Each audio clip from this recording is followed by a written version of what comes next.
We're told the polynomial p of x, which is equal to this, has a known factor of x plus 6. Rewrite p of x as a product of linear factors. Pause this video and see if you can have a go at that. All right, now let's work on this together. Because they give us one of the factors, what we can do is say, hey, what happens if I divide x plus 6 into p of x? What do I have left over? It looks like I'm still going to have a quadratic, and then I'll probably have to factor that somehow to get a product of linear factors. So let's get going. So if I were to try to figure out what x plus 6 divided into x to the third plus 9x squared, and now we're going to have to be careful. You might be tempted to just write minus 108 there.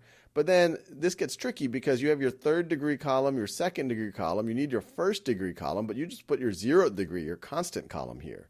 So to make sure we have good hygiene, we could write plus 0x. And I encourage you to actually always do this if you're writing out a polynomial so that you don't skip that place, so to speak, minus 108. And so then you say, all right, let's look at the highest degree terms. X goes into x to the third, x squared times.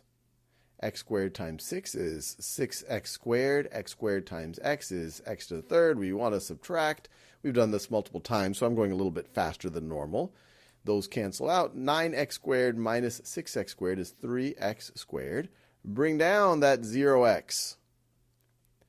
And then how many times does x go into 3x squared? Well, it goes 3x times, and we would write it in this column.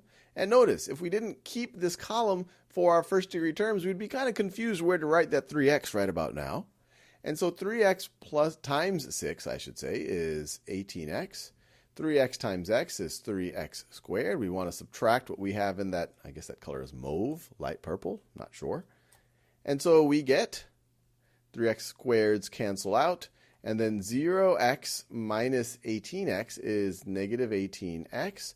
Bring down that negative 108. And so then we have x goes into negative 18x, negative 18 times.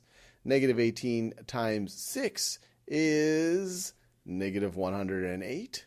That was working out nicely. Negative 18 times x is negative 18x. And then we want to subtract what we have in this not so pleasant brown color.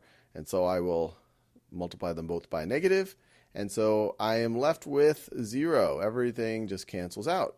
And so I can rewrite p of x. I can rewrite p of x as being equal to x plus 6 times x squared plus 3x minus 18. But I'm not done yet because this is not a linear factor. This is still quadratic. So let's see. Can I think of two numbers that add up to 3? And then when I multiply, I get negative 18. So they'll need different signs. And then the obvious one is positive 6 and negative 3. And if that, what I just did seems like voodoo to you, I encourage you to review factoring polynomials. But this I can rewrite because negative 6 plus, or actually I should say positive 6 plus negative 3 is equal to 3. And then positive 6 times negative 3 is equal to negative 18.